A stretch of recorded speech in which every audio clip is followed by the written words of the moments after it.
Daily listeners, and welcome to the 8th episode of the Dorian Daily podcast. Our quote today comes from American author, salesman, and motivational speaker Zig Ziglar, and it reads, "There's no traffic jam on the extra mile." I like this quote because it's an adage to people who work harder than most, and it stands for the proposition that there's not as many people willing to go above and beyond. And if you're willing to go the extra mile and work harder than most people, then you'll be on a much less congested roadway. Speaking of which, that is our topic for today, which is why I chose the quote. And it's specifically about congestion in the Greater Toronto Area and how to potentially solve the traffic problem. And we're going to be looking at the solution offered up by Elon Musk through his third major company, the Boring Company. And we're going to be looking into, what the proposition is, how it's going to potentially alleviate traffic and fix the traffic problem. And I think it'll be a very interesting episode, especially if you're interested in economics and urban economics. And everyone has an opinion on traffic. So here's mine. So congestion is one of the biggest problems facing the Greater Toronto Area. As North America's fastest growing city and Canada's most congested, congestion costs the Greater Toronto Area's economy an estimated $6 billion each year, with the Greater Toronto Area's population anticipated to increase by 3.4 million, or 49.6%. From current levels. So right now it's about 6.8 million in 2018, and then it's anticipated to go up to 10.2 million by 2046. So given this increase, the economic cost of congestion, with more and more cars on the road, more people coming to North America's fastest growing city, and that number is expected to rise to $15 billion by the year 2031. So that's a huge drain on the economy. And there's a number of economic costs involved in traffic and road congestion. So there's the direct monetary cost, more gasoline, vehicle depreciation, property damage from accidents, required maintenance on your car.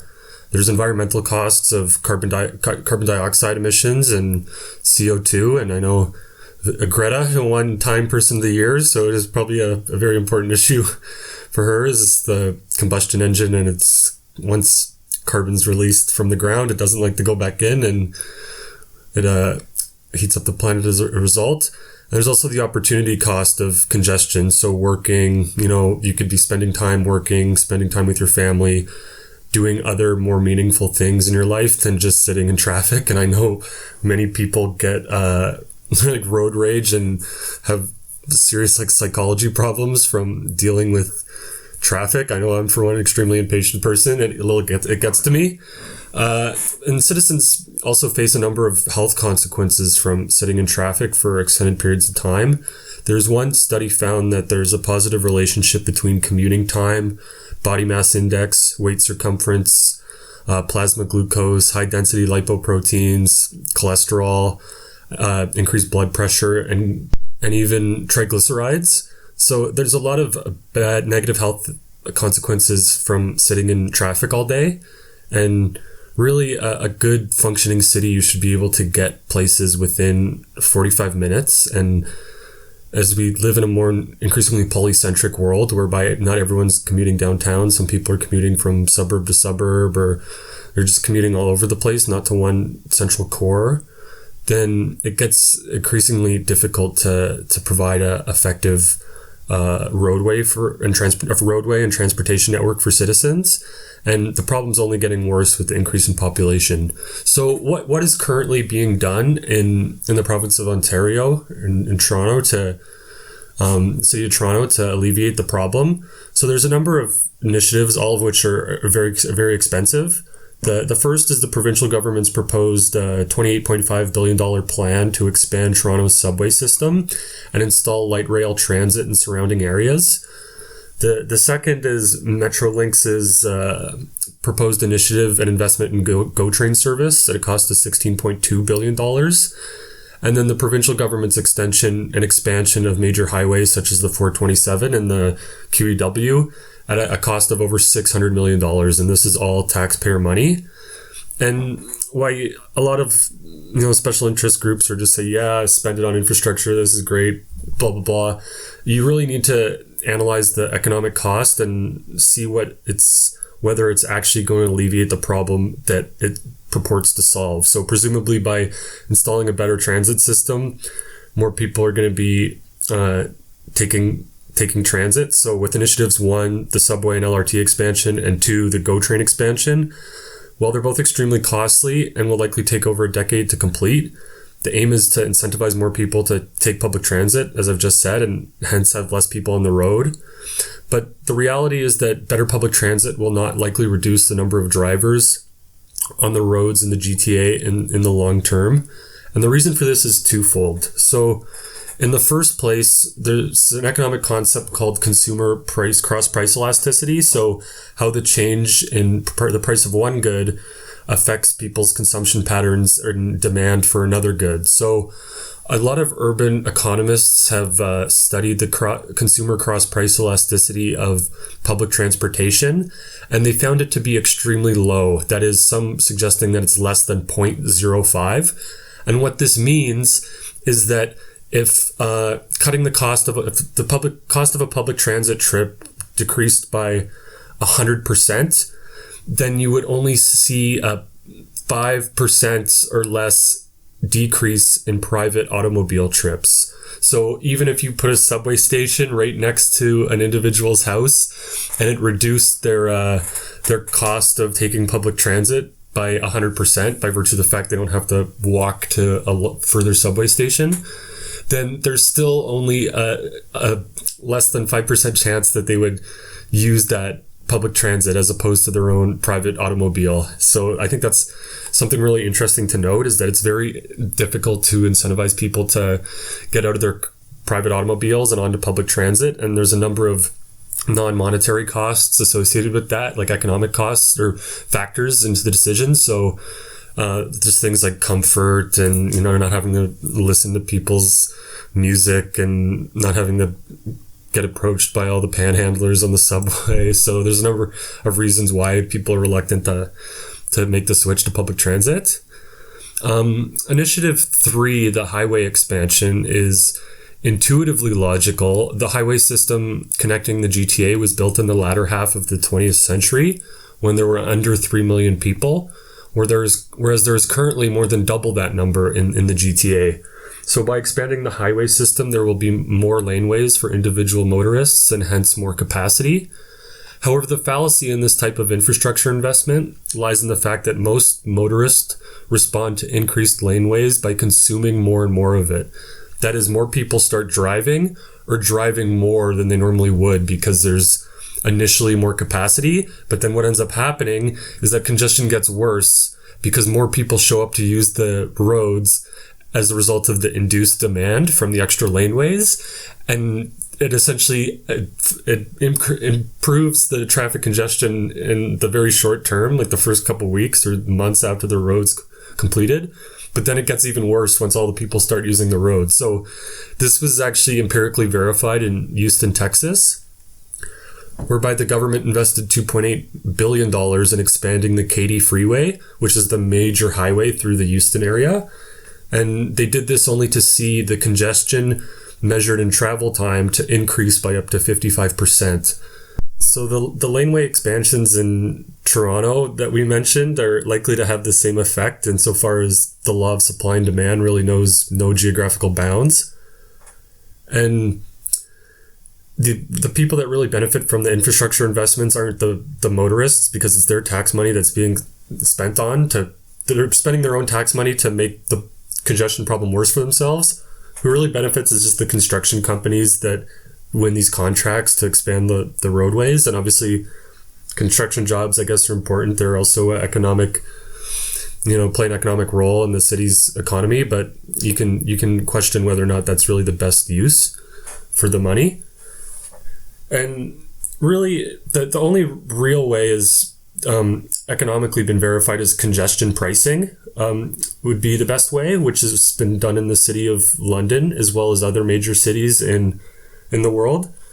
So you create a negative externality by going on a highway or going on a road because you're causing, congestion for other drivers.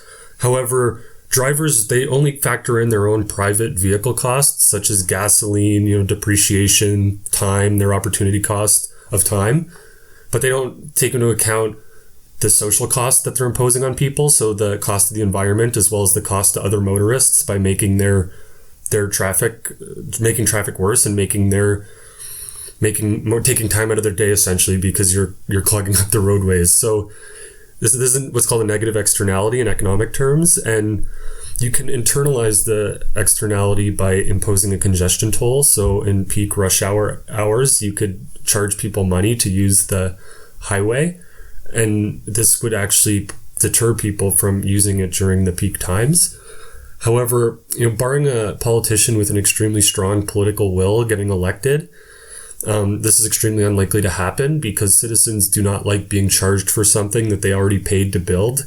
Thus, there must be some other way to alleviate traffic congestion in the GTA, because I know even Mayor John Tory a few years ago wanted to put a toll on the Gardner, and that would have been effective in preventing traffic into Toronto's downtown core, because it's a economic decision that people have to factor in going there. So they might be prompted to take the transit or the subway or what have you.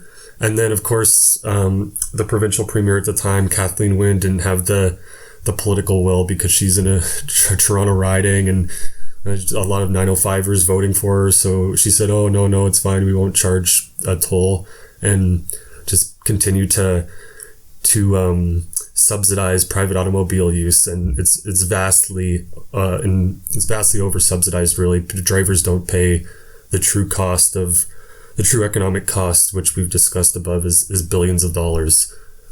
So Elon Musk, he faces the same traffic problem in his home in California. LA has extremely bad traffic, just like Toronto, and he came up with founded the Boring Company essentially as a visionary dream of alleviating this traffic. And the Boring Company seeks to do so through these very innovative underground tunnels.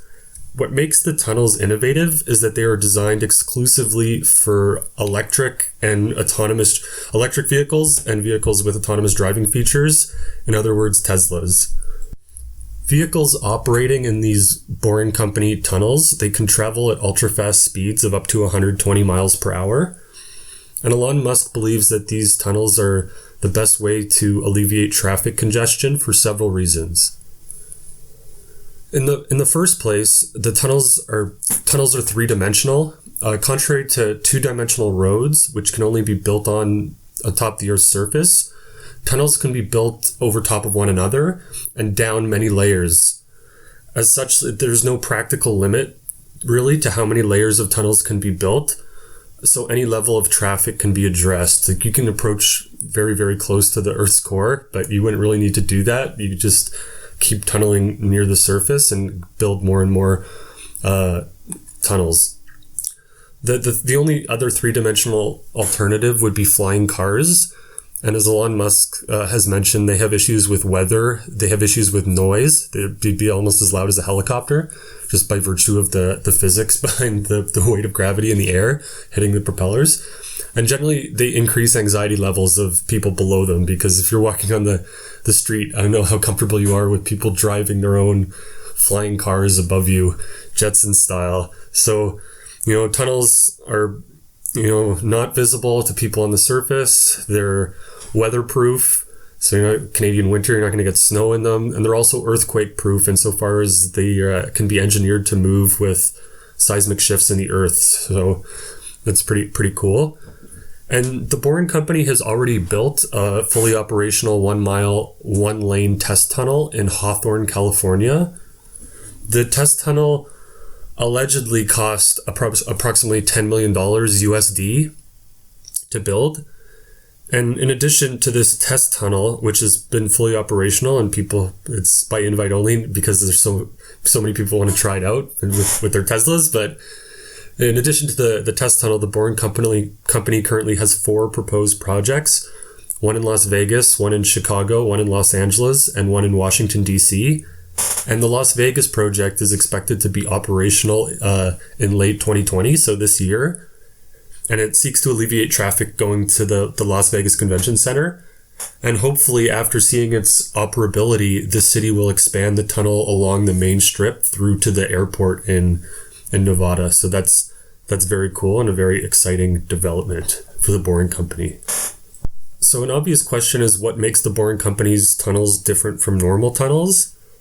And the main difference between theirs and normal tunnels is that they are catered only to autonomous and electric vehicles, as we've previously discussed. Tesla cars are currently the only ones that are equipped to operate in the Hawthorne Test Tunnel. And aside from the autonomous features, this is because a normal tunnel, such as the one between the Windsor and Detroit border, requires tremendous expenditure in ventilation systems in order to remove the carbon dioxide emitted from the gasoline-powered engines. Whereas with the EVs, you don't have to install those expensive systems, although he would install some just for wind flow, controlling wind flow and making the commute faster. But the Boring Company also has this innovative boring equipment, like tunnel boring, not boring, no pun intended. And the boring equipment is fully electric and can dissipate the heat involved in the drilling process, thereby reducing greenhouse gas emissions. And the boring machines also greatly reduce the diameter of the tunnels, which reduces the costs of production by virtue of the fact there's less earth to dig through. A typical tunnel in North America costs between 600 million USD to 920 million USD per mile to build. So when you talk about the $20+ billion subway expansion, a huge sum of that is just going into digging the tunnels, like hundreds of millions of dollars per mile. And the Hawthorne Test Tunnel, which was the 1-lane, 1-mile tunnel built by the Boring Company, it cost only 10 million USD, presuming that those figures are accurate, utilizing the innovative boring machine. Assuming a 2-lane tunnel would cost double this amount, so $20 million USD. Again, Boring Company is not a publicly listed company, so they don't have a legal obligation to shareholders to actually give you the voracious amounts. They might have spent more than 10 million USD and they could just saying that it was 10 million USD. But assuming that's accurate and a 2-lane tunnel, 1-mile tunnel would cost 20 million, then a Boring Company tunnel along the Gardner Expressway, which is 11.2 miles, would cost 224 million USD. A 2-lane tunnel along the QEW, which is 86.37 miles, would cost approximately 1.72 billion USD. And a 2-lane tunnel the length of Highway 400, which is 140.43 miles, would cost approximately 2.8 billion USD, with a 2-lane tunnel the length of Highway 401, which is 515 miles, costing 10.3 billion USD. Travel times on all of these major highways would at minimum be cut in half, because assuming that you can travel 100 kilometers an hour, which is 60 miles, which is the speed limit on the major highways. The boring tunnels have a max speed of 120 miles, which is 200 kilometers an hour, which is double the speed limit. In reality, travel times would reduce by even more than half, because there is never a time in rush hour traffic whereby vehicles are driving at full speed as a result of congestion and the peak load problem, like everyone going on the road at once, as we talked about previously, how that's a negative externality. The boring tunnels, they don't suffer from the same problem, as there would be literally no congestion. And this is because there's no human error in driving. It's all through the autonomous vehicle. And the vehicular flow is regulated such that there is absolutely no stop and go traffic. You can just jettison them through the tunnel and they go, and then the next person goes, and then the next person goes. And assuming one vehicle can be safely jettisoned through the tunnel every 10 seconds, then a 1-lane tunnel would have a capacity of 8,640 vehicles per day, 262,800 per month, or 3,153,600 per year. For comparison's sake, the 407 paid toll row in Ontario hosted a total of 4,979,654 drivers in fiscal year 2018 and generated a revenue of 1.39 billion CAD. So the maximum capacity for a 2-lane boring tunnel being 3.1 million per year, they're not that far off. And assuming full capacity, if the boring company tunnels were to be tolled similar to the 407, which made 1.39 billion in 1 year, they could quickly recuperate the costs of the tunnel investment, which, as mentioned, are anywhere between 224 million USD for the Gardner one to 10.3 billion for the entire length of the Highway 401. So what are some challenges in implementing the boring company's visionary dream of alleviating traffic through tunnels? So at least from a Canadian perspective, the current stock of plug-in electric cars in Canada is approximately 60,000 vehicles. Assuming 25% of EVs are located in Toronto, this is roughly proportionate to Toronto's population, with a slight increase by virtue of the fact Toronto is a wealthier city by Canadian standards.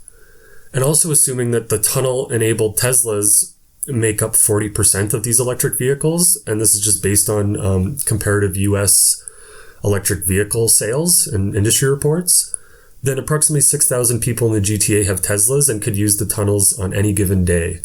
The volume issue is likely the least of the boring company's concerns, however, as they could provide the vehicles themselves, like a taxi service or an Uber service, designed specifically to maximize daily throughput in the tunnels. And if they don't, 8,000 Teslas is not that much to provide. A bigger issue is the political one. So the government's unlikely to spend tax dollars on Tesla owners, despite the fact it makes economic sense if it is priced accordingly. As we previously mentioned, with the toll revenue, there will likely be political backlash from the government using taxpayer money to improve the commute of quote-unquote rich Tesla drivers. However, the relationship between economics, politics, and transportation is always an extremely difficult one to overcome. And like the congestion tolling above, it will present a political barrier. But the boring company can overcome this by lobbying to privatize the operation. Perhaps they can get the backing of pension funds, university pension funds, or insurance companies, private equity investment. So taxpayers don't feel as though they're the ones footing the bill, even though it's going to be helping them with traffic alleviation. There's also the psychological issue surrounding consumer adoption and perceived safety. So it's not sufficient to provide an innovative technology, as it must be adopted by consumers before it is put to use. For the boring company, this means that they will have to persuade commuters that the tunnels are safe, reliable, and will not collapse as individuals are whizzing through them at 120 miles per hour. Accomplishing this is no small feat. However, normal highways are an extremely dangerous place. Thousands of Canadians die each year on the publicly operated highways. So once a few brave souls take the boring company tunnel route and prove that they are safe, I think you'll likely see the masses follow suit. So will the boring company ultimately alleviate Toronto's traffic woes? Evidently, Toronto is not one of the proposed cities that it's going to get a boring company tunnel, but hopefully one day. It's just that innovations in transportation change the economic realities people face. The invention of the automobile and the development of the interstate system, it enabled millions of people in the post-war period to move to the suburbs and consume more land. The electric subway system allowed people to move underground and alleviate surface level traffic. And the invention of the train enabled people to move even further away, but at an extremely expensive cost. The boring company tunnel system looks to be a very promising prospect to add to this list of innovations. The only thing not moving these projects forward is financing, public will, and government support. It is quite possible that once the boring company moves beyond the test tunnel, finishes the Las Vegas tunnel, hopefully this year, and signs on for more and more projects, that there will be a snowball effect and the tunnel system will materialize into more and more cities. Hopefully, eventually into Toronto, alleviating our traffic congestion problem. So I think that's it for today. Before I go, I guess I'll leave you with my classic end of episode stock pick. And as of today, it's January 3rd, 2020, and my pick would be Enbridge.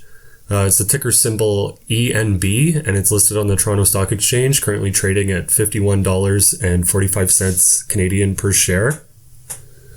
Now, you're not going to get good capital gain with this stock. Don't expect it to rise much above this price. It's actually currently close to the 52-week high of $52. But this is really just a stock for income investors. So the price to earnings is 17.95, and the dividend yield is currently 6.3%. So you can expect, based on the dividend being paid per share, that you'll get 6.3% in the fiscal year, paid in cash to you as a shareholder. And this is an extremely good yield. Most major companies, particularly in the US, they don't pay above 3%. And Enbridge is just it's a energy transportation company. So they essentially just have almost a monopolist to oligopolist position on natural gas distribution in Canada. The gas bill that you get from your house is most likely Enbridge, and given the fact that this is the end of we're at the long end of the longest bull market in history, people, even if there is a recession looming, which I don't want to be fear-mongering, we could still have another 1 or 2 years of bull market tendencies. However, I know Ray Dalio thinks that 2020 is going to be the year for the recession, but I think that even if it does come, I think holding Enbridge would be a great company, because people can't just turn off their gas in times of economic recession. They still need to heat their homes and have their stove working, and Enbridge is the company that provides that. So, even in the last 2008 recession, the stock price for Enbridge didn't go down that much. So it's a very defensive play for investors looking to get a little bit of income with the 6.3% dividend. So I think that's it for now. Thank you so much for listening, and I hope you all have a fantastic new year. Take care.